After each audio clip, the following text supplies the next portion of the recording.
Olá pessoal, sejam muito bem-vindos a mais uma aula na plataforma Inova Educação. Eu me chamo Paola da Costa Nunes, sou advogada, especialista em Direito Civil e Processo Civil e atuo com ênfase no Direito Médico e Direito da Saúde. E hoje eu trago para vocês um tema muito relevante na área do Direito Médico, que é o dever informacional. O dever informacional é um dos deveres mais importantes para a atuação do profissional de saúde. Por quê? Porque o paciente, tendo as informações claras e adequadas, ele toma decisões de forma consentida, de forma informada e também ele tem a compreensão sobre todo o seu estado de saúde e sobre eventuais tratamentos, diagnósticos ou procedimentos que ele precise realizar. E dessa forma, o dever de informação, ele é muito importante para a prática do profissional de saúde. E a falha desse dever traz muitas vezes implicações éticas e implicações legais para a vida do profissional de saúde. Por isso eu trouxe esse tema para vocês, que é extremamente importante para vocês que queiram se especializar, que queiram atuar na área do direito médico. Então vamos dar início à nossa aula. Vou compartilhar com vocês o material e aqui eu trago o nosso tema, dever informacional no direito médico. Então sejam bem-vindos à plataforma da Inova Educação novamente. Nesta aula, nós abordaremos o dever informacional, no contexto médico-legal, destacando a sua importância na relação médico-paciente e as suas implicações legais. Eu trago também aqui informações sobre mim, então sejam bem-vindos à nossa aula. É uma honra poder ministrar essa aula para vocês e participar do processo de conhecimento de vocês. Eu me chamo Paola da Costa Nunes, como disse para vocês, eu advogo há mais de 6 anos, sou especialista em Direito Civil e Processo Civil, mas atuo com ênfase no Direito Médico e Direito da Saúde. Trago para vocês aqui minhas redes sociais, meu Instagram é @paola da Costa Nunes, trago informações lá, sobre a área médica, sobre a área da saúde, de forma bem simples, compreensível, que serve tanto para os meus colegas, advogados, bacharéis, estagiários, como também para o consumidor final. Meu Facebook é advogada Paola da Costa Nunes e meu contato, eu deixo o meu e-mail, que é pauladcnunes@gmail.com. Caso vocês tenham alguma sugestão, alguma dúvida, podem me enviar mensagem, que eu com certeza vou responder-vos assim que possível, tá? Então vamos lá. Qual que é a estrutura do nosso curso? Primeiramente, nós vamos falar do conceito e da importância do dever informacional no direito médico, a base ética e legal do dever de informar, do profissional de saúde, as dimensões do dever de informar, onde nós temos informações sobre diagnóstico, informações sobre tratamento e também temos o consentimento informado e as suas etapas. As implicações práticas no dever informacional, que é na relação médico-paciente e também na responsabilidade civil e penal do profissional de saúde. E aí nós vamos ter análise de jurisprudência sobre o tema, sobre como os nossos tribunais entendem acerca do dever informacional do profissional de saúde. Quais são as suas implicações, no tribunal. Então, sem mais delongas, vamos dar início à nossa aula falando do conceito de dever informacional. Então, em simples palavras, o dever de informação, o dever informacional, ele trata o dever do médico, do profissional de saúde, ele fornecer informações adequadas e informações completas ao paciente sobre diversos aspectos da sua saúde. Então, seja informações sobre o seu estado de saúde, sobre benefícios de tratamento, sobre os riscos de eventuais tratamentos, sobre alternativas terapêuticas e ainda tem outros aspectos que nós vamos ver agora no nosso conceito que eu trouxe para vocês. Então, o dever de informar no direito médico, ela é a obrigação ética e é uma obrigação legal. Ética, porque ela é prevista no Código de Ética Médica. Aqui eu trouxe para vocês informações mais sobre o Código de Ética Médica, mas não se aplica apenas aos médicos, tá? O dever informacional ele é importante para qualquer atuação de profissional de saúde, seja médico, seja dentista, seja esteticista, biomédico, entre outros, tá? Então, ele é uma obrigação ética e também uma obrigação legal.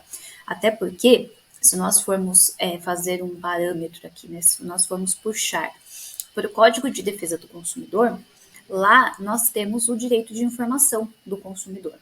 E isso está ligado aqui ao nosso dever informacional, querendo ou não, né? Porque, querendo ou não, por quê? Porque sempre que nós atuamos em favor dos profissionais de saúde, nós tentamos, né, afastar a incidência do Código de Defesa do Consumidor. Mas acaba que quando nós tratamos do dever informacional, acaba puxando sem querer o Código de Defesa do Consumidor. Por quê? Porque o consumidor ele tem o direito de receber a informação adequada e o profissional de saúde ele tem o dever de informar, né? Então acaba tendo essa ligação, querendo nós ou não, essa incidência do CDC nas relações entre médicos e pacientes, tá? Então, ele é uma obrigação ética, ele é uma obrigação legal imposta aos profissionais de saúde de fornecer as informações necessárias e relevantes para o paciente sobre sua condição de saúde, eventuais diagnósticos, opções de tratamento, riscos, benefícios e possíveis consequências de procedimentos médicos, que é basicamente o que eu disse para vocês no slide anterior, né? Então, nós temos sua condição de saúde, diagnóstico, alternativas de tratamento, eventuais riscos, eventuais benefícios e as possíveis consequências de um eventual tratamento, um eventual procedimento, tá? Na vida do paciente. Por que o dever de informação do profissional de saúde ele é tão importante? Porque com as informações claras, com as informações necessárias e relevantes, o paciente ele tem um panorama da sua situação de saúde, então ele consegue, né, entender a sua situação de saúde e tomar decisões que sejam, na concepção do paciente, mais interessantes para ele, certo? Então, aqui no outro slide, eu trago para vocês que a comunicação entre o profissional de saúde e o paciente, ela precisa ser clara, ela precisa ser compreensível e ela precisa ser adequada ao nível de entendimento do paciente. E por quê eu digo isso? Porque se o profissional de saúde ele utilizar de linguagem técnica, se ele utilizar de termos, né, técnicos, de uma linguagem difícil, né, o paciente ele não vai compreender o que aquele médico, o que aquele profissional de saúde está tentando lhe dizer.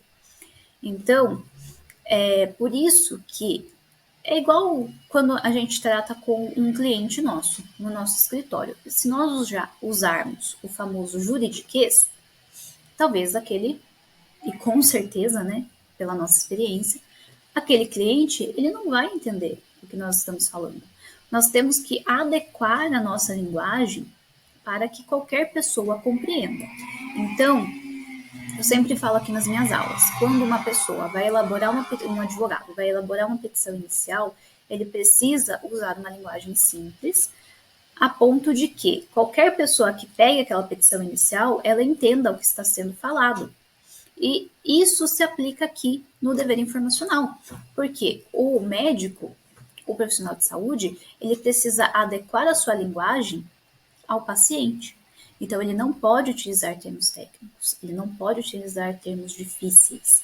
Ele precisa utilizar uma linguagem simples, uma linguagem compreensível, para que então o paciente ele receba as informações necessárias sobre o seu estado de saúde, sobre eventuais tratamentos, eventuais procedimentos, e que ele tome decisões informadas, que ele tenha consciência do que o médico está falando, daquelas informações, e então ele possa tomar decisões informadas, informações, né, claras, para que ele não tenha eventuais dúvidas sobre o que o médico está falando, para que ele tome uma decisão com base no que ele acha interessante para a sua saúde, no que ele acha interessante para a sua vida.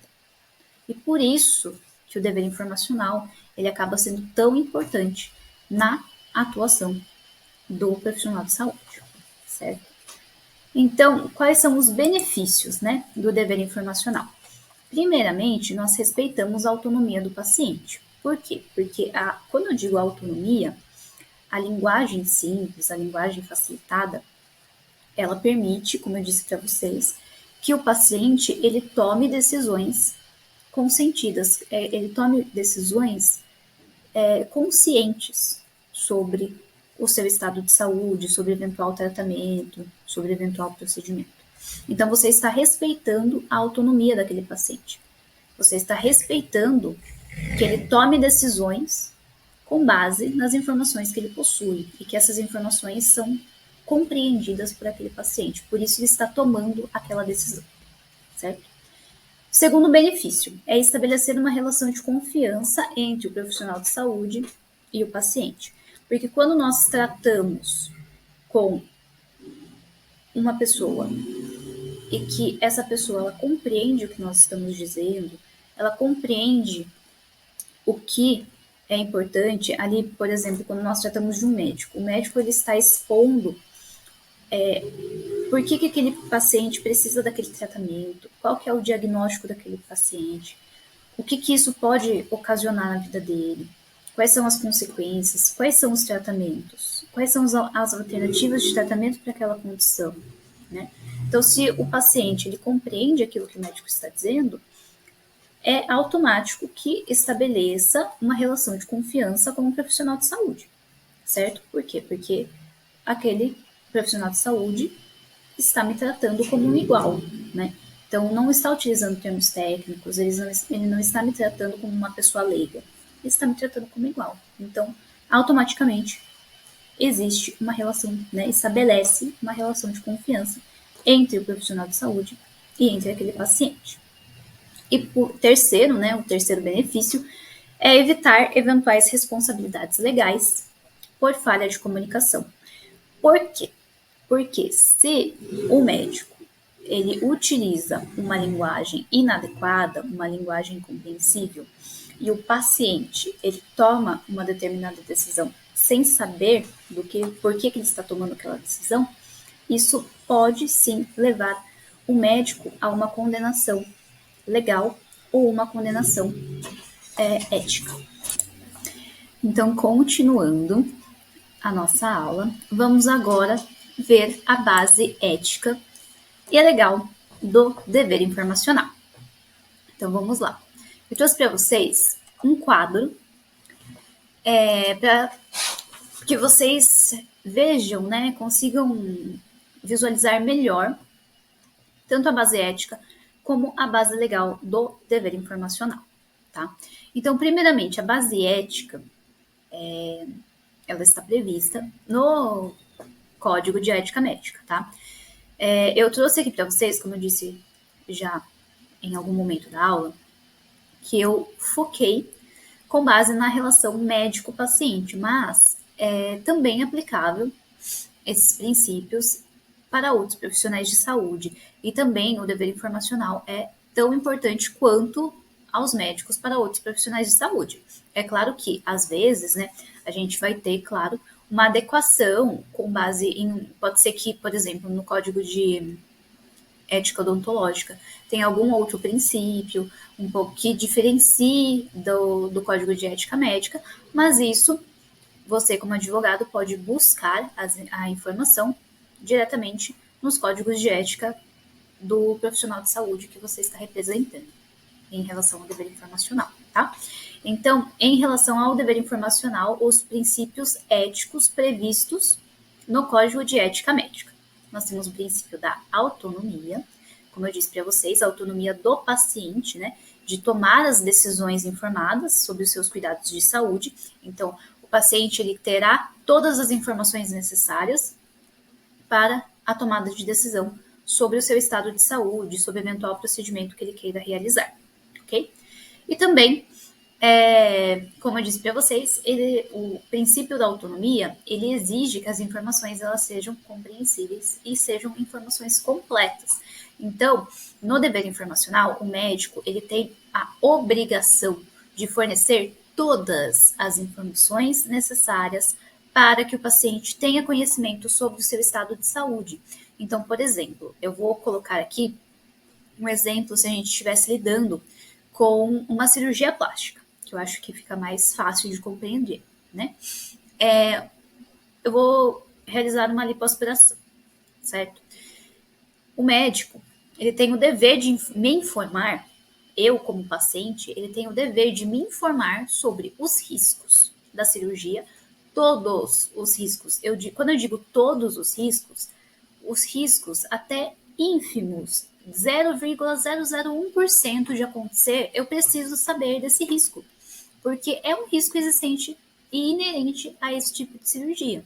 Então, você, como advogado do profissional de saúde, você precisa orientar o seu cliente a fornecer esse tipo de informação. E a informação, ela precisa ser, portanto, completa, tá? Ela precisa, por exemplo, na cirurgia de lipoaspiração, existe o risco de morte, certo?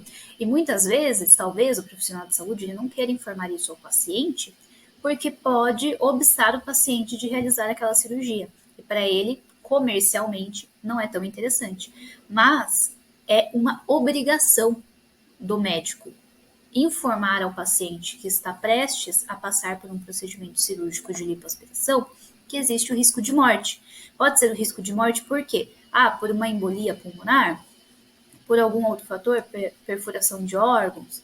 Existem esses riscos numa lipoaspiração.